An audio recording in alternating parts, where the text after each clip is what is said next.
میں اس کا ممبر تھا اور اس طرح میں نے ابتدا کی۔ میں وہاں ریسرچ کر رہا تھا، اس کے لیے الگ انداز کی ضرورت تھی، اور پھر ہماری ٹیم نے کریڈٹ کارڈز کا کاروبار شروع کیا۔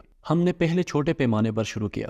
ہیکنگ کے علاوہ کچھ ایسی ویب سائٹس تھیں جہاں ڈیپ ویب پر کارڈز شیئر ہوتے تھے۔ ہم ایک ایک کر کے سارے کریڈٹ کارڈز پر قسمت آزمائی کر کے رقم نکال رہے تھے۔ مثال کے طور پر میں کپڑے خریدنا چاہ رہا ہوں تو میں ان کا انتخاب کر کے ایک ایک کر کے کارڈ چلانے کی کوشش کروں گا۔ کیا اس میں محدود رقم ہے یا اس کو بلاک کر دیا گیا ہے؟ کیونکہ شیئر کردہ کارڈ کو 100 لوگ بیک وقت استعمال کرتے ہیں، اس لیے یہ خود بخود بلاک ہو جاتا ہے۔ یہ 10 میں سے ایک پر شروع ہوا، پھر 50 میں سے ایک پر ہم آرڈر کرنے کے قابل ہو گئے۔ پھر ہم نے کہا کہ ہمیں خود کریڈٹ کارڈز ہیک کرنے چاہیے۔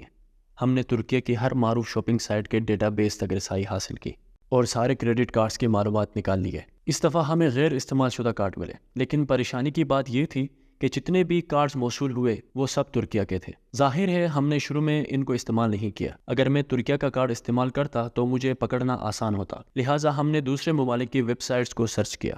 آپ غیر قانونی زندگی کا خوب لطف اٹھاتے ہیں کیونکہ آپ کو اپنی جیب سے خرچ نہیں کرنا پڑتا۔ جب شاپنگ کے لیے 100 یورو کافی نہیں ہوتے تو آپ 200 یورو استعمال کرنا شروع کر دیتے ہیں، پھر 200 سے 300 یورو۔ ظاہر ہے یہ سب کرتے ہوئے خوف تو محسوس ہوتا ہے، لیکن وہ پیسہ جو آپ خرچ کرتے ہیں اس خوف کا ازالہ کر دیتا ہے۔ ظاہر ہے یہ سب اپنے ساتھ پریشانیاں لاتا ہے۔ کیا آپ کبھی جیل گئے؟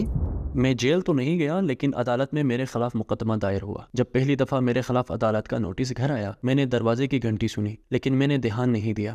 ڈاکیا نے پیپر تھمایا، اس کے بعد میں نے کچھ آوازیں سنی۔ میری والدہ نے میرے والد سے کہا سائبر کرائم سے پیپر آیا ہے۔ میری آنکھیں ابھی بھی بند تھیں، میں جانتا تھا کہ یہ میرے لیے آیا ہے۔ میں فوراً بستر سے نکلا۔ یہ کیا ہے؟ Credit cards? ہم نے کافی سارے کارڈز استعمال کر کے لوگوں کا حق غصب کیا تھا۔ میں نے کہا یا تو پیسہ واپس کرنا ہوگا یا پھر جیل جاؤں گا۔ اللہ تعالیٰ کا شکر ہے کہ میں 3 ٹرائلز کے بعد ہی ڈسچارج ہو گیا۔ تو پہلی چیز یہ تھی کہ میں نے توبہ کر لی۔ میں نے آرکائیو سے تمام کریڈٹ کارڈز کو ڈیلیٹ کر دیا۔ اللہ تعالیٰ کا شکر کہ میں نے ان تمام معاملات سے خیر کے ساتھ جان چھڑا لی۔ اس مقدمے کے سلسلے میں آپ کے گھر والوں کا کیا رد عمل تھا؟ اچھا، پھر مجھے اس مقدمے کے بعد اپنے گھر والوں کو کریڈٹ کارڈز کے بارے میں بتانا پڑا۔ میرے والد ملک سے باہر کام کرتے تھے، ان کو کچھ پتہ نہ تھا۔ اب ان کو 1 سے 2 ہفتوں میں آنا تھا۔ انہوں نے مجھ سے بات کی، میں نے تمہیں کبھی حرام کا نوالا نہیں کھلایا، میں کبھی گھر میں حرام مال نہیں لایا، لہٰذا تم بھی حرام مت کھانا اور حرام مال اس گھر میں مت لانا۔ میں اس وقت کم عمر تھا، اس کا مجھ پر گہرا اثر پڑا۔ اگلے دن میں نے تمام کریڈٹ کارڈز کی معلومات پھاڑ دی، ساری فائلز کلیئر کر دی۔ میں نے اپنے کمپیوٹر کی ہارڈ ڈرائیو بھی پھینک دی کیونکہ اس کو عدالت کے ذریعے ضبط کیا جا سکتا تھا۔ اللہ تعالیٰ کا شکر ہے کہ میں اس طرح بچ گیا۔ بصورت دیگر اس کام کا مستقبل ایسا ہوتا، ہم کارڈز کو کیش میں بدلنے کا سوچ رہے تھے، کسی طرح سے فون یا کار خریدنے کے لیے۔ ہم نے پہلے ہی جتنا چاہا خریداری کر لی تھی، لیکن دوسرے لوگوں کے حق کا نہیں سوچا، حرام ہے یا حلال، کیونکہ آپ کو پیسے کا لالچ ہوتا ہے۔ ہر وہ چیز جسے آپ دیکھتے ہیں آپ وہ خریدنا چاہتے ہیں، بعد میں سارے پیسے نکل آئے۔ یہ حالیہ صورتحال ہے۔ جب آپ ہیکر تھے تو کیا آپ کی زندگی پرسکون تھی؟ میں سوچتا تھا کہ میری زندگی پرسکون ہے، لیکن پتہ چلا کہ ایسا نہیں ہے۔ ہماری آنکھوں پر پردہ پڑ گیا تھا۔ میں اپنی دیکھ بھال خود کر رہا تھا، اپنے گھر والوں سے خرچہ نہیں لیتا تھا۔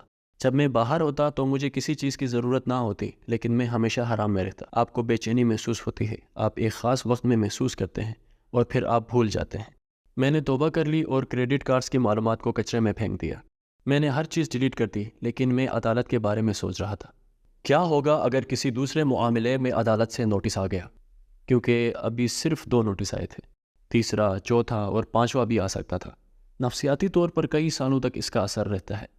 جب گھنٹی بجتی ہے تو خیال آتا ہے کہ عدالت سے نوٹس نہ ہو۔ جب گھنٹی بجتی ہے آپ پوچھتے ہیں کون ہے؟ آپ قابل بھروسہ آواز کے منتظر ہوتے ہیں۔ غیر قانونی کام شدید نفسیاتی اور مالی نقصان پہنچ جاتا ہے۔ آپ نے کہا میں نے ہیکنگ چھوڑ دی، تو اب آپ کیا کر رہے ہیں؟ میں نے بطور ہیکر جو کچھ سیکھا اسی سے پیسہ کما رہا ہوں۔ میں ایک فرم میں بطور سافٹ ویئر ڈیولپر کام کرتا ہوں۔ ہم ایپس بناتے ہیں، اپنے غیر قانونی ماضی کی مہارتوں کو اب میں حلال کمانے کے لیے استعمال کرتا ہوں۔ کیا آپ اور کچھ کہنا چاہتے ہیں یا اسی میں کسی بات کا اضافہ کرنا چاہتے ہیں؟ حال ہی میں واٹس ایپ نے جو کانٹریکٹ بھیجے ہیں، لوگ اس کی وجہ سے پریشان ہیں۔ کیوں؟ کیونکہ وہ ہمارے میسیجز اور ڈیٹا تک رسائی حاصل کر لیں گے، تو ہم پریشان ہیں، ٹھیک ہے نا؟ لیکن ہم بھول جاتے ہیں کہ اللہ تعالیٰ ہر وقت ہمیں دیکھ رہا ہے۔ ماضی میں مجھے اس کا علم نہیں تھا، اب میں واقف ہوں کہ اللہ تعالیٰ مجھے دیکھ رہا ہے اور میں اپنے گناہوں سے واقف ہوں۔ فرشتے ہر وقت ریکارڈ کر رہے ہیں۔ جب میں نے یہ غلطی کی تھی تو میرا ایمان کمزور تھا، پیسوں کے خیال نے میری آنکھوں پر پردہ ڈال دیا تھا۔ اگر میرا ایمان مضبوط ہوتا تو میں اتنی آسانی سے یہ گناہ نہ کر پاتا۔ قرآن کی تفسیر رسالہ نور پڑھنے کے بعد میں نے یہ محسوس کیا ایک حصے نے مجھ پر گہرا اثر کیا۔ یہ کہتا ہے ایمان کا مسئلہ دل و دماغ میں روحانی روک ٹوک کا کام دیتا ہے، بالکل اس ڈرائیور کی طرح جو سرخ بتی کو عبور کرنا چاہتا ہے لیکن جب وہ شیشے سے پولیس کو دیکھتا ہے تو رک جاتا ہے۔ لہٰذا جب آپ برے کاموں کی نیت کرتے ہیں تو آپ کے دل میں ایمان آپ کو بتاتا ہے کہ یہ خواہشات ممنوع ہیں، یہ بری خواہشات کا خاتمہ کر دیتا ہے۔ میرے ساتھ بھی یہی ہوا۔ عدالت والے واقعے کے بعد میں حیران تھا کہ میں کیا کر رہا ہوں۔ کچھ چیزوں کو ہم اس وقت تک نہیں دیکھ پاتے جب تک مصیبت میں نہ پڑ جائیں۔ تو عدالتی کارروائی بھی میرے لیے ایسی ہی تھی، جب میں نے محسوس کیا کہ میں پستی کی طرف جا رہا ہوں۔ انشاءاللہ اس ویڈیو سے آپ کو فائدہ ہوگا جو گمراہ ہیں۔